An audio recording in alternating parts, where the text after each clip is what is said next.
You preach. Swarms of desert locusts have been ravaging crops in the Middle East, Eastern Africa and also in Pakistan and India. It's the worst outbreak in 27 years. The crop-destroying insects search for green areas to satiate their enormous appetite. Although locusts don't pose a direct danger to humans, the UN Food Agency says the swarms create a major threat to food security in the affected regions. If the weather, continues to be favorable for the locusts, good rainfall, basically, those locust numbers, yes, they will continue to increase. And you have to think about, of course, in East Africa, it's already a very vulnerable area. They had 3 years of droughts, they had a year of rainfall. So, a locust and then coronavirus, in addition, to already this kind of fragile area, it makes it very, very challenging, and that this is an unprecedented threat, to food security and livelihoods. And that's exactly what it is. The people are just, below the level of famine. It's not famine, of course. We're not in that situation. But, this is something we want to prevent. We don't want to, have a famine. So that is why, all of these efforts, the appeals by the FAO for financial assistance from the international community is so important.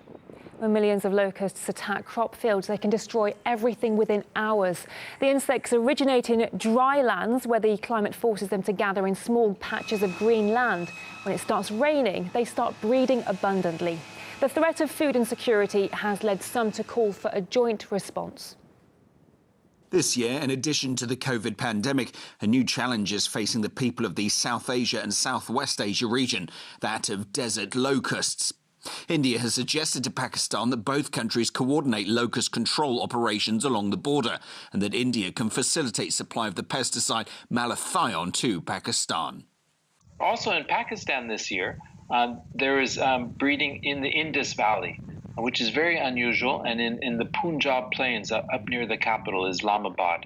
And normally breeding doesn't happen in these areas, but this year it did, because last summer there was such large breeding on both sides of the India-Pakistan border that some of it was quite late. And so the locusts, it was too cold for them to move to the coastal plains of Iran. So they only made it to the Indus Valley, and that's why they stayed there. So all of this means that more locusts will be coming into the desert areas along both sides of the India and Pakistan border. They've already started, in fact.